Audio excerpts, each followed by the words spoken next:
आज माननीय मुख्यमंत्री जी ने टीम 11 की बैठक आयोजित की।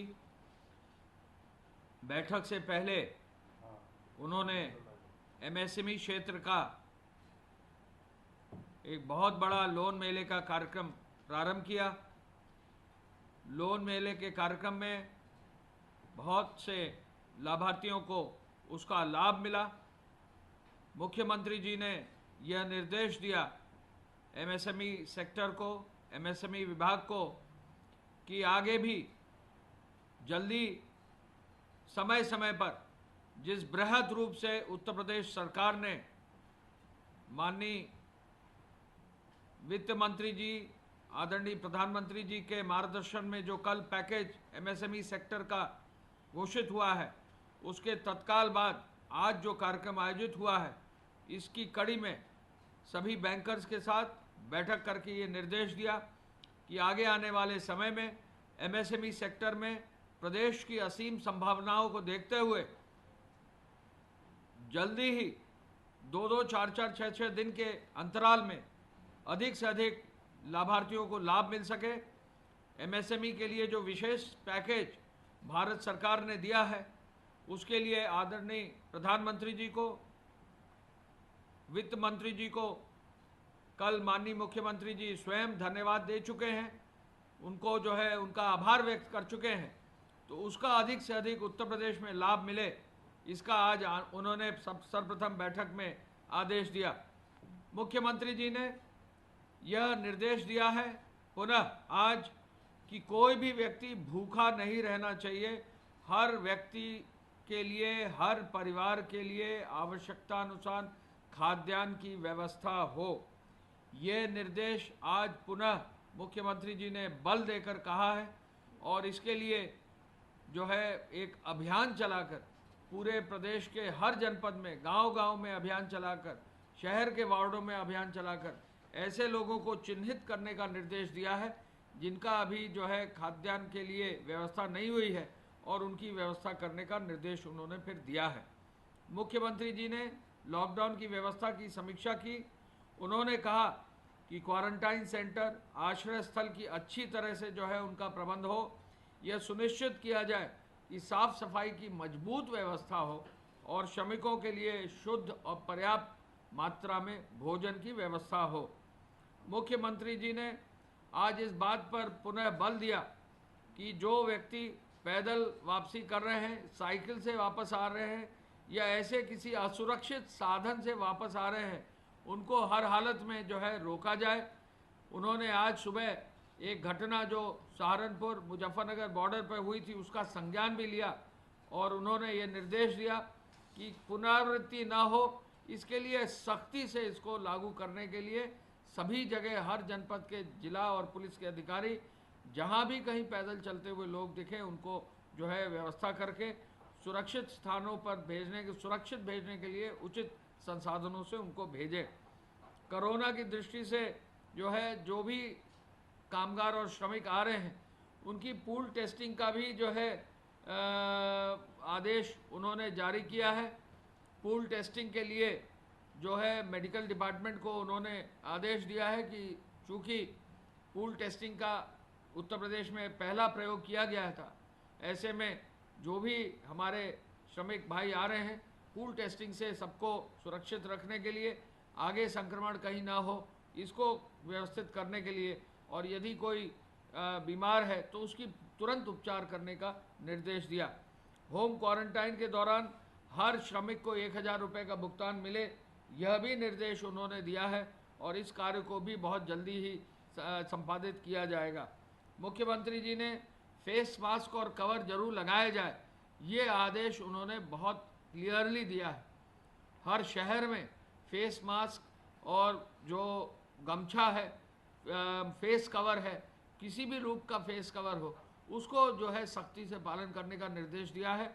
उन्होंने गृह विभाग और पुलिस को, प्रत्येक जनपद के जिला प्रशासन और वहाँ के पुलिस के अधिकारियों को निर्देशित किया है कि इसका एक अभियान चलाएं, और ज़रूरत पड़े तो एक जो है उन्होंने आदेश ये भी किया है कि अगर ज़रूरत पड़े तो फाइन लगाकर, यानी किसी से जो है, किसी को अगर पाया जाता है तो मुकदमा करके कार्रवाई करने में समय लग सकता है, तो वहीं का वहीं फाइन लगा दिया जाए, जिससे कि कंप्लायंस और बेहतर हो सके और कंप्लायंस बेहतर होने से लोगों को आगाह किया जा सके कि फेस मास्क और फेस कवर का वो इस्तेमाल करें। मुख्यमंत्री जी ने यह भी निर्देशित किया है कि हर जनपद में पर्याप्त मात्रा में थर्मल स्कैनर और अल्ट्रा रेड थर्मामीटर जो है लगाए जाएं। और उन्होंने ये निर्देश दिया है कि चूँकि अब काफ़ी मात्रा में लोगों का जो है आवागमन इंडस्ट्री में हो सकता है, मार्केट्स में हो सकता है, ऑफिसेज में हो सकता है, प्राइवेट ऑफिस में हो सकता है, ऐसे में सब जगह थर्मल स्कैनर जरूर रहे, जिससे कोई भी व्यक्ति अगर संदिग्ध है तो उसका तुरंत उपचार किया जा सके। मुख्यमंत्री जी ने टेस्टिंग की क्षमता को बढ़ाने का निर्देश दिया है। आपको मालूम है उत्तर प्रदेश ने टेस्टिंग जब शुरू की थी 100-200 टेस्ट की प्रतिदिन की क्षमता प्रदेश के अंदर थी। अब ये जो है 5 से 6 हज़ार के बीच हो गई है। इसको 10,000 करने का निर्देश उन्होंने दिया है। जहाँ जहाँ टेस्टिंग के लैब स्थापित हो सकते हैं वहाँ वहाँ टेस्टिंग के लैब स्थापित करके उनको और आगे ले जाने के लिए, उनकी व्यवस्था और मजबूत करने के लिए, वहाँ पे RT-PCR मशीनें लगाने के लिए, वहाँ जो है कोविड फंड से मजबूती से नई टेस्ट लैब लगाने के लिए, इंफ्रास्ट्रक्चर लगाने के लिए, बायोमेडिकल वेस्ट की व्यवस्था सुनिश्चित करने का निर्देश उन्होंने दिया है। इमरजेंसी सेवाओं की व्यवस्था हो, निजी नर्सिंग होम और निजी अस्पतालों में इमरजेंसी सेवाएं रहें, PPE किट उपलब्ध हो, फेस मास्क उपलब्ध हो, वहाँ पर सैनिटाइज़र आदि उपलब्ध हो, यह कार्य भी उन्होंने आज समीक्षा करते हुए निर्देशित किया है। इम्यूनिटी को विकसित करने के लिए पुनः उन्होंने आज बल दिया है कि जो आरोग्य सेतु ऐप है उसको और व्यापक रूप से डाउनलोड किया जाए। पुनः जो है उन्होंने ये कहा है कि जो आयुष कवच कोविड है, जिसके माध्यम से हम अपने आयुष क्षेत्र का जो इम्यूनिटी बढ़ाने का प्रचार है उसको जो किया जा रहा है प्रदेश सरकार द्वारा, जो माननीय मुख्यमंत्री जी ने जिसका लॉन्च किया था और जिसमें भारी संख्या में अब लोग आ रहे हैं, उसको और प्रचारित किया जाए। 75 जनपदों में आपको मालूम है वरिष्ठ अधिकारी IAS और PCS के जगह जगह जाकर जो है क्वारंटाइन सेंटर्स को चेक कर रहे हैं। उस अभियान को तेज़ी से लगाया गया है। जगह जगह जहां वो क्वारंटाइन सेंटर में जा रहे हैं वहां फील्ड में भी निगरानी समितियों के माध्यम से मजबूती से कार्य करने का निर्देश दिया है। जो चिकित्सा विभाग की सर्वेलेंस टीम्स हैं, लगभग 3 करोड़ से अधिक लोगों का जो है सर्वेलेंस हो चुका है, यानी उनका सर्वेक्षण करके उनका डोर टू डोर कैंपेन चलाकर सर्वेक्षण किया गया है। ये एक चुनौती का अवसर है। मुख्यमंत्री जी ने कहा है हमारे सभी पूरी टीम को एक सकारात्मक सोच के साथ प्रयास करना चाहिए। MSME सेक्टर का जैसे मैंने कहा असीम संभावनाएं मुख्यमंत्री जी ने कहा है। ऐसे में रोजगार की दृष्टि से जहां एक और ये 3 करोड़ व्यक्ति जो यहाँ पूरे प्रदेश में हैं वो MSME के सेक्टर से डायरेक्टली इनडायरेक्टली जुड़े हैं, ऐसे में जहाँ एक लार्ज चंक, एक बड़ी संख्या में लोग इससे जुड़े हैं, इस सेक्टर को मजबूत करने का पुनः उन्होंने निर्देश दिया है। महिला स्वयं सहायता समूह को मजबूत करने, उनको होममेड प्रोडक्ट्स बनाने, अचार, पापड़, अन्य चीज़ों को बनाने के लिए SHGs को फिर आज बल दिया है। इसके लिए APC साहब को और पूरे जो है इस सेक्टर को, ग्राम विकास के सेक्टर को और मजबूत निर्देश दिए हैं। उन्होंने ये भी दिया है निर्देश कि जो ये SHGs बिक्री करें इनको प्रोत्साहित किया जाए, और प्रोत्साहन से अगर आगे बढ़ेंगे तो एक और इनका जो है आमदनी भी बढ़ेगी, महिलाएं संगठित भी होंगी, गांव में विकास भी होगा और अपने परिवारों को जो है ये आर्थिक रूप से सहयोग भी कर सकेंगी। मांग अधिक है। महिला स्वयं सहायता समूह अब मास्क भी बना रही हैं, अब जो है अंगोछा भी तैयार कर रही हैं, इसको भी और प्रचारित करने का निर्देश उन्होंने दिया है। मैं आज ये भी बताना चाहूँगा कि बहुत अधिक संख्या में अब ट्रेन्स हमारे प्रदेश में आ रही हैं, और आज की तारीख में अभी तक लगभग 2 बजे तक 318 ट्रेनें आ चुकी हैं। 318 ट्रेन में लगभग ट्रेन में जो है 3,84,260 लोग आ चुके हैं। आज दिन में पूरे प्रदेश में 15 ट्रेनें आ चुकी हैं, और आज रिकॉर्ड बनने जा रहा है। लगभग 67 ट्रेन जो है आज उत्तर प्रदेश में आएंगी। जो अभी तक ट्रेन्स आई हैं, मैं बताना चाहूँगा काफ़ी मात्रा में लखनऊ में ट्रेन्स आई हैं, 34 ट्रेन्स, करीब 40,000 श्रमिक इसमें आए हैं। गोरखपुर में लगभग लगभग 50 ट्रेनें में 52,000 लोग आ गए हैं। हम ये भी बताना चाहेंगे प्रयागराज में करीब 16 ट्रेनों में 20,000 लोग आ गए हैं। हमारे प्रदेश में अमेठी में अब 6 ट्रेनें आ गई हैं, लगभग 7 से 8,000 लोग इसमें आ चुके हैं। हमारे प्रदेश में आजमगढ़ में 12 ट्रेनों में जो है लगभग 15,000 लोग आ चुके हैं। गोंडा में भी जो है 22 ट्रेनों में लगभग 27,000 लोग आ चुके हैं। उन्नाव में भी 12 ट्रेनों में लगभग 13 से 14,000 लोग आ चुके हैं। और इसके साथ ही जो है आज जहां 67 ट्रेन आएंगी, 174 नई ट्रेनों की परमिशन जो है विभिन्न प्रदेशों में दे दी गई है। जो 318 ट्रेनें आई हैं वो उनमें से गुजरात से 174 ट्रेनें आ गई, ये रिकॉर्ड है, 174, 174। महाराष्ट्र से 51 ट्रेन आ गई, कर्नाटक से 12 ट्रेन आ गई, पंजाब से 59 ट्रेन आ गई हैं, केरल से 5, तेलंगाना से 4, आंध्र प्रदेश से 2, उत्तर प्रदेश से 2, राजस्थान से 5, तमिलनाडु से 2, मध्य प्रदेश से 1 और गोवा से भी 1 ट्रेन आ गई है। तो भारी संख्या में ट्रेनों का आवागमन लगा हुआ है। और मुझे बताकर खुशी है कि आज मुख्यमंत्री जी ने आदेश दिया है कि दिल्ली से भी जो है ट्रेन चलाई जाएंगी। आज ही मुख्य सचिव दिल्ली को हम लोगों ने 4 ट्रेन प्रतिदिन दिल्ली से उत्तर प्रदेश के लिए चलाने के लिए आज उनको पत्र चला गया है, उनसे सहमति भी हो गई है। संभवतः कल से दिल्ली सरकार के द्वारा 4 ट्रेन हमारे उत्तर प्रदेश में भेजी जाएगी।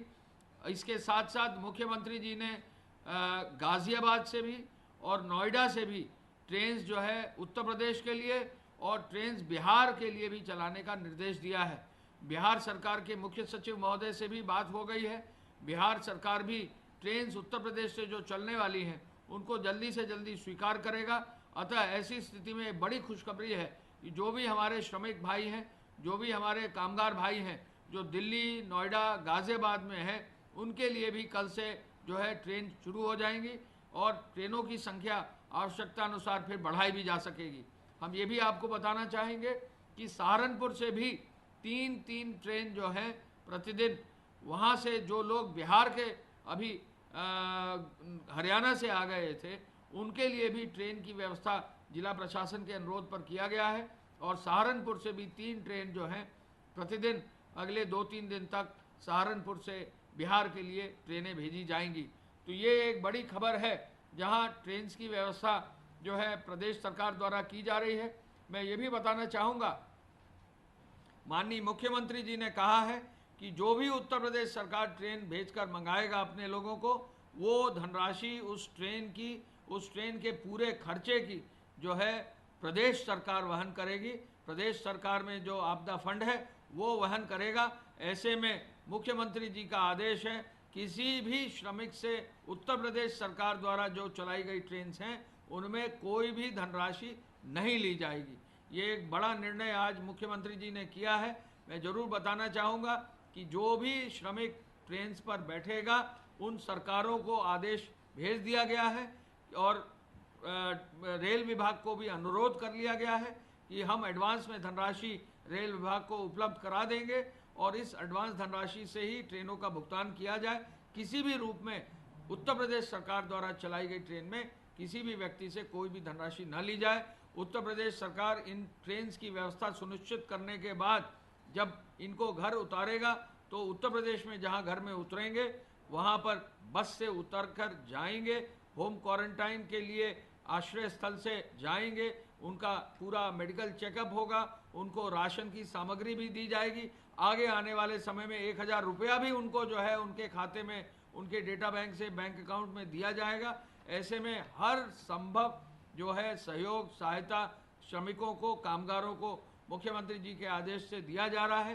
कहीं भी किसी भी श्रमिक को अगर कहीं दिक्कत है तो सीएम हेल्पलाइन पर जो है वो फ़ोन करके अपनी बात बता सकता है और उसकी शिकायत को हम लोग जरूर हम सभी लोग उसको टीम के रूप में काम करके दूर करेंगे। जिला प्रशासन उस कार्य को सुनिश्चित करेगा। हम ये भी आपको बताना चाहेंगे कि जैसा अभी बताया गया कि गृह विभाग के माध्यम से जो एफआईआर दर्ज हो रही हैं, अब ये नई व्यवस्था जल्दी ही लागू होगी कि अगर फेस मास्क और फेस कवर नहीं होगा तो चालान करने की बजाय जो है ऐसे लोगों को एक फ़ाइन जो है लगभग 100 रुपये का जो है फ़ाइन किया जाएगा। ऐसे में सभी लोगों से हिदायत है, सबसे अपील की जा रही है, पूरे प्रदेश में जहाँ भी जो भी लोग हैं, चाहे वो सरकारी अधिकारी हो, प्राइवेट व्यक्ति हो, किसान हो, महिला हो, बच्चे हो, जो भी अगर कहीं बाहर निकले हैं, कहीं भी किसी भी रूप में अगर व्यक्ति है तो फेस मास्क और फेस कवर जरूर इस्तेमाल करें, 2 गज की दूरी जरूर रखें, सोशल डिस्टेंसिंग जरूर फॉलो करें। किसी भी कार्य में अपना सोशल डिस्टेंसिंग आप फॉलो करेंगे तो प्रदेश में वो स्वयं अपनी सुरक्षा के लिए, अपने परिवार की सुरक्षा के लिए, अपने आसपास के लोगों की सुरक्षा के लिए और पूरे जनपद और प्रदेश की सुरक्षा के लिए बहुत बेहतर होगा। हम ये भी आपको बताना चाहेंगे कि आज की तारीख में उद्योग विभाग में बहुत अधिक कार्य हुआ है और जो उद्योग विभाग में कार्य हुआ है उसके अंतर्गत अब तक जो है लगभग 1600 करोड़ रुपए का वेतन 70,300 इकाइयों में सभी श्रमिकों का, कामगारों का कर दिया गया है। इसके साथ साथ सतत इकाइयां जो हैं, कंटिन्यूस प्रोसेस की जो इकाइयां हैं 801 अब शुरू हो गई हैं, यानी उद्योग में भी, जगत में भी काफ़ी तेज़ी आई है, बहुत सारी इकाइयां कार्यरत हो गई हैं। इसके साथ साथ जो है अब तक लघु, मध्यम और बृहद श्रेणी के जो उद्योग हैं 1,67,009 उद्योग हमारे उद्योग विभाग के हिसाब से शुरू हो गए हैं। 18.37 लाख लोग, श्रमिक इसमें कार्य कर रहे हैं और जो सूक्ष्म श्रेणी की इकाई हैं, माइक्रो यूनिट्स जो हैं, उसमें 64,912 64,912 इकाइयाँ अब शुरू हो गई हैं, जिनमें 2,12,000 लोग कार्य कर रहे हैं। उद्योग के मामले में हम ये भी आपको बताना चाहेंगे कि उद्योग विभाग निरंतर ये कोशिश कर रहा है कि कहीं भी किसी को लेबर की कमी ना हो। यदि किसी भी उद्योग को अपने लेबर को प्रदेश के अंदर एक स्थान से दूसरे स्थान बुलाना है, यदि हमारा कोई यूनिट जो है अलीगढ़ में काम कर रहा है, उसको लेबर कानपुर से ले जाना है तो उसकी भी अनुमति जिलाधिकारी दे सकेंगे। ये निर्देश भी अब दिए जा रहे हैं और जो भी फैक्ट्री यूनिट है, कंस्ट्रक्शन साइट है, वहाँ जो भी वहाँ के प्रभारी हैं वो अपने जिलाधिकारी या लाने वाले ज़िले के जिलाधिकारी से अनुमति लेकर अपने लिए जो भी टेक्निकल स्टाफ है, जो भी लेबर है, उसकी व्यवस्था कर सकते हैं, बनस्पत इसके कि पूरी सुरक्षा, मेडिकल का मानक और जो उद्योग चलाने या कंस्ट्रक्शन साइट्स चलाने के निर्देश हैं उनका हर हालत में पालन वो सुनिश्चित करेंगे। हम आपको ये भी बताना चाहेंगे कि फेक न्यूज़ पर जो है माननीय उच्च न्यायालय के आदेश हमें कल प्राप्त हुए हैं। माननीय उच्च न्यायालय ने पुनः फेक न्यूज़ पर प्रभावी कार्रवाई करने का निर्देश दिया है। अब तक फेक न्यूज़ पर 40 FIR दर्ज हो गई हैं। 39 मामलों में जो है अभी परीक्षण की कार्रवाई की जा रही है। कई मामलों में जो पोस्ट और जो लोगों ने सोशल मीडिया में इनपुट डाला था उसको लोगों ने डिलीट भी कर लिया है। तो किसी भी सूरत में जो है हम फेक न्यूज़ को जो है इनकरेज करना नहीं चाहेंगे। हम एक पूरे कैंपेन में चल रहे हैं जहां पूरा जो है डिज़ास्टर मैनेजमेंट का जो है पूरा कार्य चल रहा है, एक एपिडेमिक को रोकने का कार्य चल रहा है, कोविड का एक अभियान चल रहा है। फेक न्यूज़ किसी सूरत में स्वीकार नहीं होगा। 135 प्रकरणों में अभी जांच की जा रही है कि फेक न्यूज़ पर कैसे हम लोग आगे की कार्रवाई सुनिश्चित कर सकें। मैं पुनः इस अवसर पर यह कहना चाहूँगा कि जो आयुष का जो कवच ऐप है, आयुष कवच का जो ऐप है उसको ज़रूर लोग डाउनलोड करें, अपनी इम्यूनिटी को ज़रूर बढ़ाएं और उसको आगे ले जाने के लिए जो है लोग सबको प्रचारित करें और उसका प्रचार होगा तो लोगों को लाभ होगा। जैसे आरोग्य मित्र का जो है प्रचार हुआ है, वैसे ही आयुष कवच का भी प्रचार करके उस कार्य को भी आगे किया जाए। मैं अंत में पुनः कहना चाहूँगा कि लोग, मुख्यमंत्री जी का आदेश है कि कोई भी व्यक्ति पैदल न चले। सभी जिला प्रशासन, पुलिस को हिदायत है लोग पैदल न चलने पाएँ, उनकी व्यवस्था सुनिश्चित की जाए। बड़ी संख्या में ट्रेन्स की व्यवस्था की जा रही है। अब दिल्ली से, गाज़ियाबाद से, नोएडा से भी ट्रेन्स की व्यवस्था कल से कर ली जाएगी। लोग सब्र करें, व्यवस्थित रूप से चलें, घर उनको बहुत ही सुरक्षित रूप से पहुंचाया जाएगा और पूरा खर्च उत्तर प्रदेश सरकार वहन करेगा। मुख्यमंत्री जी का आदेश है कि हर व्यक्ति को सुरक्षित लाया जाए, विदाउट किसी खर्चे के लाया जाए, उसकी पूरी मेडिकल चेकिंग हो, उसका पूरा विवरण रिकॉर्ड हो, उसकी स्किलिंग की डेटा भी जो है फीड कराई जाए, जिससे कि बाद में उसको लाभ दिया जा सके, 1,000 रुपये की धनराशि दी जा सके और उसके स्किल मैप के आधार पर उसको एमएसएमई या अन्य सेक्टर्स में जोड़ने के लिए आगे रोजगार दिया जा सके। और जहाँ भी अनस्किल्ड लेबर है, जहाँ भी श्रमिक है हमारा, उसमें मनरेगा के माध्यम से जहाँ 25 लाख अभी मजदूर मनरेगा में कार्य कर रहे हैं, उसको बढ़ाकर 50 लाख किया जाए, जिससे प्रदेश में जो भी लोग आ रहा है उनको किसी न किसी रूप में रोजगार दिया जाए। मैं प्रमुख सचिव स्वास्थ्य से रिक्वेस्ट करूंगा कि कृपया आगे की प्रेस कॉन्फ्रेंस को वो संबोधित करने का कष्ट करें। धन्यवाद। प्रदेश में कोरोना वायरस से संक्रमण के जो एक्टिव केसेस हैं इस समय, उनकी संख्या 1730। अब तक जो लोग पूरी तरह उपचारित होकर डिस्चार्ज किए जा चुके, उनकी संख्या 1973। कल प्रदेश में 5833 सैंपल्स की जांच की गई, जो अब तक की हाईएस्ट है। और कल ही प्रदेश ने एक दूसरा भी मील का पत्थर यानी 1.5 लाख टेस्ट क्रॉस किया। तो कुल मिलाकर के हमारे प्रदेश में पब्लिक सेक्टर और प्राइवेट सेक्टर मिलाकर के अब तक 1,53,139 टेस्ट किए जा चुके हैं। 370 पूल लगाए गए टेस्टिंग के लिए, जिनमें से 27 पूल पॉजिटिव आए और 343 पूल नेगेटिव आए। सर्वेलेंस के कार्य में हमारी टीमें लगातार लगी हुई हैं। अब तक 73,131 टीमों के द्वारा 60,66,476 घरों का सर्वेक्षण किया गया है, जिसमें 3,01,14,730 लोगों का सर्वेक्षण हुआ है, जिनके आधार पर फिर अग्रेतर कार्रवाई की गई है। प्रदेश के जो त्रिस्तरीय आर्किटेक्चर है चिकित्सकीय व्यवस्था का, L1, L2, L3 का, उसके अंतर्गत जो 55,000 के करीब बेड तैयार किए गए हैं, उनमें से अभी 1,823 बेड्स पर हमारे कोरोना वायरस से संक्रमित लोग या जो सारी वाले लक्षण के लोग हैं, वो इस समय एडमिटेड हैं। फैसिलिटी क्वारंटाइन में कुल 9,834 लोग इस समय रखे गए हैं। आपके माध्यम से मेरा ये अनुरोध है कि जो हमने एक कम्युनिटी सर्वेलेंस का मॉडल दिया है, उसको बहुत ही मजबूती के साथ इम्प्लीमेंट किया जाना चाहिए, चाहे वो ग्राम निगरानी समिति हो अथवा मोहल्ला निगरानी समिति हो। क्योंकि ये देखा जा रहा है कि हमारे प्रवासी कामगार जो अन्य प्रदेशों से आ रहे हैं, उनमें कई जनपदों में इन्फेक्शन के प्रकरण पाए जा रहे हैं। तो जो भी लक्षण रहित लोग हैं, उन्हें 21 दिन के होम क्वारंटाइन में भेजा गया है।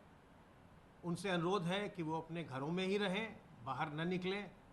और जो हमारी ग्राम निगरानी समिति है अथवा मोहल्ला निगरानी समिति है, उनसे मेरा ये अनुरोध है कि वो इस बात को सुनिश्चित करें कि जिन लोगों को भी होम क्वारंटाइन में भेजा गया है, जिनके घरों के आगे फ्लायर भी चिपकाए गए हैं जिसमें तिथि लिखी हुई है कि कब तक होम क्वारंटाइन पर उन्हें रहना है, उसका बिल्कुल कड़ाई से पालन करावें।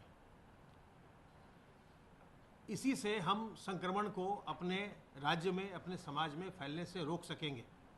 अभी तक इसको हम काफ़ी बड़ी मात्रा में नियंत्रित करने में सफल रहे हैं और ये जनता और जो हमारे विभिन्न विभाग हैं, उन सबों के सहयोग से यह संभव हो सका है। मैं यह भी अनुरोध करना चाहूँगा कि यह एक संक्रामक बीमारी है। कोरोना वायरस से अगर कोई ग्रस्त होता है तो उसके साथ हमें किसी प्रकार की दुर्भावना नहीं रखनी चाहिए। यह एक संक्रामक बीमारी है, ये किसी को भी हो सकती है, किसी भी उम्र के व्यक्ति को हो सकती है, किसी भी जाति धर्म के व्यक्ति को हो सकती है। तो अगर किसी में कोई लक्षण आए तो उसे स्वयं भी आगे आकर के सरकारी चिकित्सालय में आकर के अपना परीक्षण करवाना चाहिए। और अगर जांच में संक्रमण पाया जाता है तो सरकार के द्वारा जांच की व्यवस्था और इलाज की व्यवस्था बिल्कुल निःशुल्क की गई है। और अगर आपके आसपास भी आपको किसी व्यक्ति में ऐसे लक्षण दिखाई पड़ते हैं तो उसे भी आप प्रेरित करिए, उसके साथ सहानुभूति रखिए, उससे प्रेरित करिए। उससे किसी भी प्रकार की दुर्भावना की या उसको हीन भाव से देखने की आवश्यकता नहीं है। यह एक मामूली बीमारी है, संक्रामक बीमारी है, किसी को भी हो सकती है। मेरा आप सबों से अनुरोध है कि जो भी लोग बाहर निकलें वो अपने चेहरे, मुंह और नाक को ज़रूर कवर करें। फेस मास्क ज़रूर लगाएं या गमछे से, रुमाल से, तौलिए से, दुपट्टे से कवर करें और आपस में 2 गज की दूरी मेंटेन करें। और साथ ही सबसे आवश्यक बात है कि अपने बुजुर्गों को, गर्भवती महिलाओं को और जो लोग कमज़ोर हैं, जिनको पहले से कोई बीमारी है, किडनी की बीमारी है, हार्ट की बीमारी है, कैंसर है, दमा की बीमारी है, ऐसे लोगों को बचाइए, ऐसे लोगों से दूर रहिए। इनको संक्रमण न होने पावे, हम सब का ये प्रयास होना चाहिए।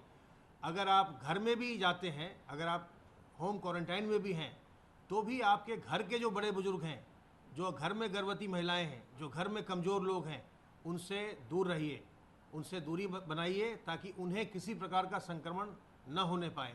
अपने हाथ को बार बार साबुन और पानी से धोते रहिए, चेहरे को ढके रखिए और अपने शरीर की प्रतिरोधक क्षमता को बढ़ाइए। कल माननीय मुख्यमंत्री जी के द्वारा जो IMA है, इंडियन मेडिकल एसोसिएशन, और यूपी नर्सिंग होम एसोसिएशन, इनके प्रतिनिधियों के साथ बातचीत की गई थी वीडियो कॉन्फ्रेंसिंग के माध्यम से। और उसमें माननीय मुख्यमंत्री जी ने सभी नर्सिंग होम्स का उनके अनुरोध पर जो पंजीकरण है उसको 6 महीने तक और बढ़ाने का आदेश दिया है। इस संबंध में आदेश आज ही जारी कर दिए जाएंगे। सभी निजी चिकित्सकों ने और नर्सिंग होम एसोसिएशन के प्रतिनिधियों ने कल ये आश्वासन दिया माननीय मुख्यमंत्री जी को कि कोरोना वायरस से लड़ाई में वे कंधे से कंधा मिलाकर सबके साथ है और जो भी आकस्मिक और आवश्यक सेवाएं हैं वो बिल्कुल लोगों को तत्काल उपलब्ध कराना प्रारंभ करेंगे। मेरा आपके माध्यम से अनुरोध है सभी निजी चिकित्सालयों से कि वे जो इन्फेक्शन प्रिवेंशन का प्रोटोकॉल है उसकी ट्रेनिंग ले लें, उसका पालन करें, जो सुरक्षात्मक उपकरण आवश्यक हैं उनका प्रयोग करें और लोगों को नॉन कोविड केयर के लिए जो आवश्यक चिकित्सकीय सुविधाएं चाहिए या आकस्मिक सुविधाएं चाहिए उसको उपलब्ध कराएं। आखिर में मेरा आप सबों के माध्यम से अनुरोध है कि अगर आपको कोई भी लक्षण दिखाई पड़े, सर्दी, खांसी, जुकाम या बुखार या सांस में तकलीफ़ की बात, तो हमारे हेल्पलाइन 1800 180 51 45 पर फ़ोन कीजिए। उस पर हमारे विशेषज्ञ आपको सलाह देंगे और अगर आपको वो परीक्षण कराने की सलाह देते हैं तो आप अपना परीक्षण कराएं, अपनी चिकित्सा कराइए। राज्य सरकार के द्वारा ये सारी व्यवस्था निःशुल्क उपलब्ध कराई जा रही है। धन्यवाद। कितने वेंटिलेटर्स इसके लिए, स्पेशली कोविड के लिए कितने वेंटिलेटर्स अभी तक उपलब्ध हुए हैं? 1300 थे, अभी हम लोगों ने 180 हमने मंगवाए हेल्थ डिपार्टमेंट में। Thank you. 200 अभी उसने मंगवाए। 1500। आपका नंबर क्या है? प्राइवेट आना है नया नंबर।